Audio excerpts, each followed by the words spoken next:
Good afternoon, everyone. Good afternoon. My name is Crystal. Welcome to my YouTube channel. Welcome old subscribers, welcome new. If you like my videos, please press the like button and please do subscribe. Alexa, what's the time, please? The time is 2:39 p.m. Right, there's 3 facts instantly. People that know me know that A, I don't smoke, do drugs, I don't smoke marijuana, weed, ganja. I don't drink only on social occasions, and don't smoke, don't do drugs, don't really drink. There's 3 things about me that you should know, right? So when I came into this flat about 5 minutes ago, you could smell, it's very fragrant downstairs, put it this way, very fragrant, very, very fragrant. You can smell the weed. I was watching, Rogue Landlords. I was watching that on the television this afternoon, early this afternoon, because I took Max out early for a walk this morning. I'd been in 4 hours, I turned on the TV, I watched Rogue Landlords, and the tenants of this property were growing marijuana plants. They had the greenhouse and everything. So the landlord told the tenants to get rid of the marijuana plants. So what did they do? They got a step ladder to the attic. They stuffed the greenhouse, the marijuana plants up in the attic. But the landlord went into the property while the tenant was out. She could still smell the cannabis. Anyone knows the smell of cannabis. It's very fragrant. When I lived at Lansdowne Court, you smelt cannabis every single day, and I wanted to escape out of that. I could smell it every single day. It gave me migraines. It made me feel sick. Sometimes I couldn't leave my flat because the smell was so potent. I couldn't see out of my eyes.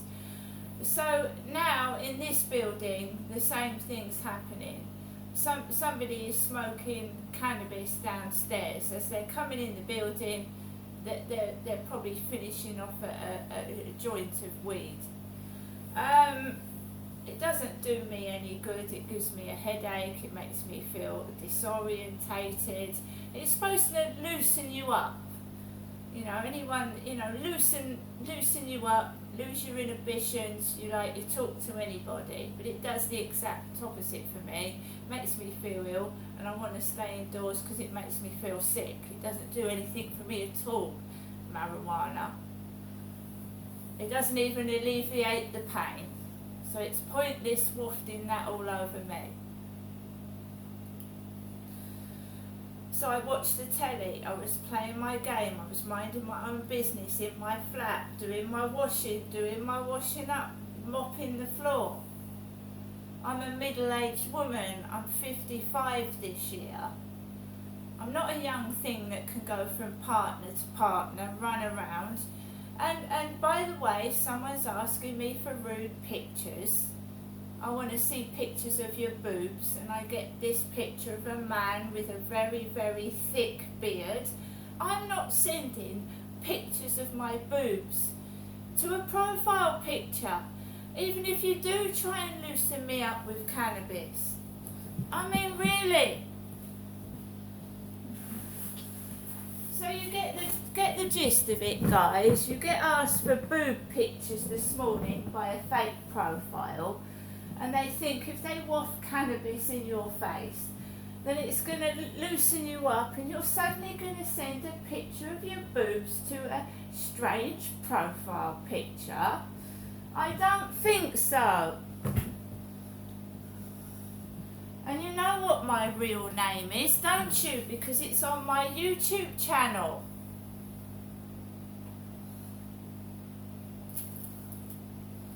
Right.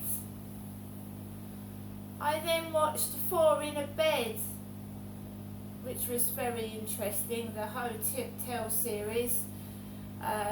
Couples like review each other's rooms in their hotel. So I was watching that before I left around 2 o'clock this morning to take Max out for his afternoon walk.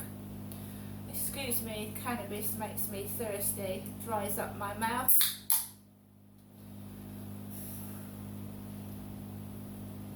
You can't escape cannabis stench, it's everywhere. Young people mainly smoke it. To me it smells of smelly armpits. That's what it smells like to me. You can instantly smell cannabis. Anyone can, and it smells of onions. I feel sorry for elderly people and children inhaling it because you go off your head. You do. You start laughing at nothing. There are children in these blocks of flats walking through that, you know. Mothers pushing prams and wheelchairs with children in it through that.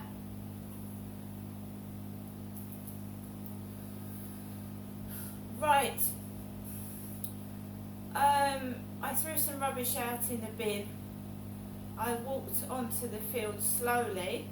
I didn't smell cannabis when I left at 2 p.m. But by the time I'd come back at 2:30, there was a really heavy stench of marijuana. So between 2 and 2:30, someone had come into this block of flats smoking weed. I went onto the field. The guy that looked like my father, Derek, when he was younger, with the grey cap, the silver van, and the boxer dog, was getting his dog out of his silver van.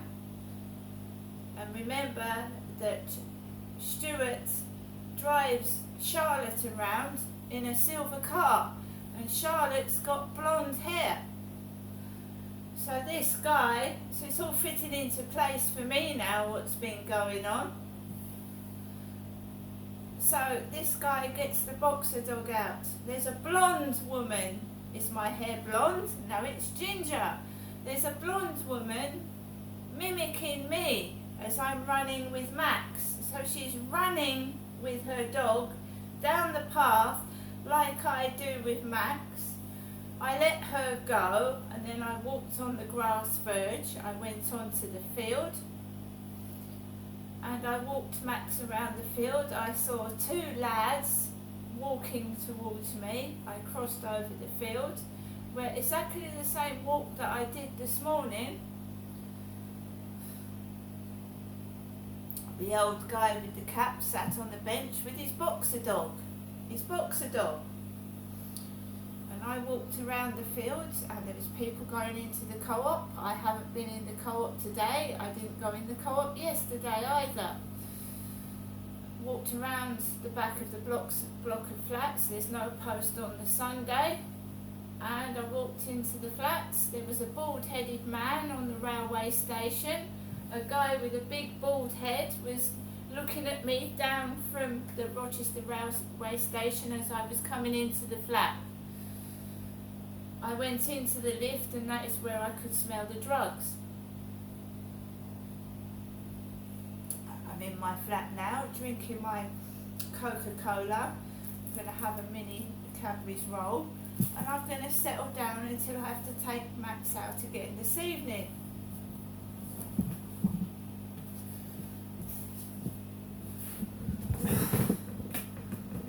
So, there we go, trying to coerce somebody into doing bad things.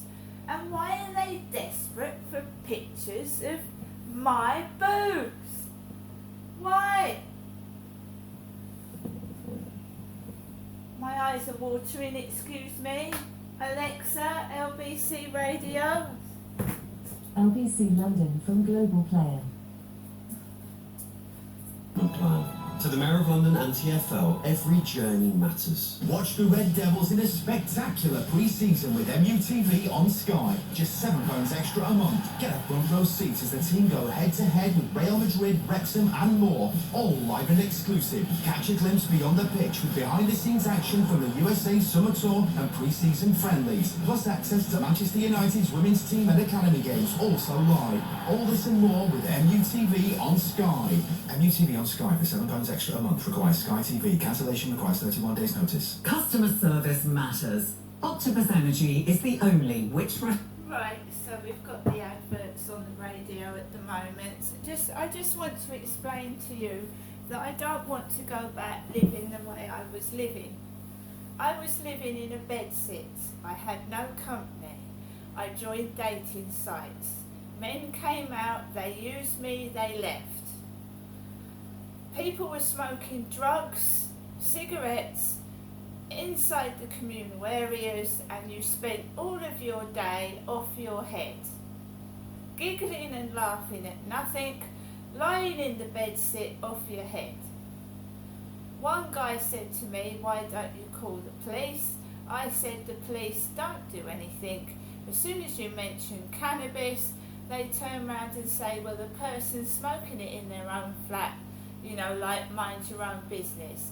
But when it spreads into the communal areas and it's affecting children and the elderly, surely it is a matter for the police, but they don't care, they're not interested.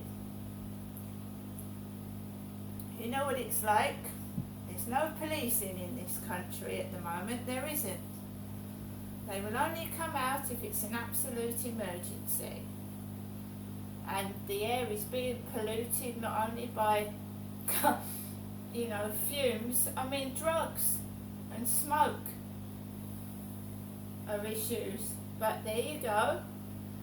People ignore no smoking signs. They don't care. There's cameras in this building. Nobody cares. And I've been told that often enough. All I can do is protect myself, and I'm going to have to start buying a mask now. I'm going to have to get some COVID masks and wear them when I go out of my flat and down the stairs, because the smog and the smell of marijuana and stinky cigarettes is affecting my breathing. Alexa, LBC Radio. LBC London from Global Player. There's a war on motorists. We would say very clearly there's a war on kids. There's 1.1 million kids in the United Kingdom suffer from asthma. 13,000 kids are killed or injured on our roads. And an awful lot of those injuries happen in family neighbourhoods. And what low traffic neighbourhoods do is they stop HGVs and cars using family streets as restaurants.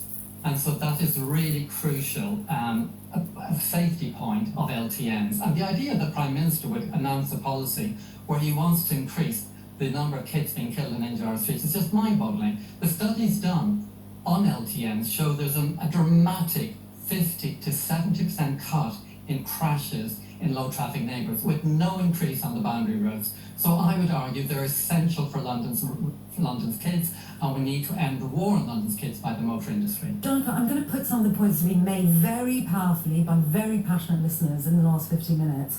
We had a call from somebody called Angela in Lambeth. She says her grandchild has asthma. She is overall very sympathetic towards the idea that we should reduce carbon emissions. She wants to sign up to the Green Agenda. But she says she is surrounded by LTNs, there was not enough consultation, that traffic has been pushed onto, as you say, the boundary roads, and she says that she feels unheard. That is massively problematic when it comes to trying to persuade people to your cause, isn't it? I did not say that the traffic was disturbed to the boundary roads. I said the research by Imperial College shows the traffic isn't increased on boundary roads. Actually, one thing that does to boundary roads, it makes them safer, because actually the junctions are less complex and less multiple. Understood. I was describing to you what she has seen, and I'd like you to just address the central point, that there are people like Angela who listen to this show, and I've had quite a few of them saying, we would really like to do our bit for the environment, but LTNs are literally ruining our lives. Local authorities are not listening. There has to be some compromise. How can actually having safer neighbourhoods ruin anybody's life? What that lady is is balancing out the safety of kids and the level of pollution in the neighbourhood with the access to the shortest route to a house. I've lived in a low traffic neighbourhood that has been a low traffic neighbourhood for 30 years because we acted in nearly 30 years to protect our local kids going to school.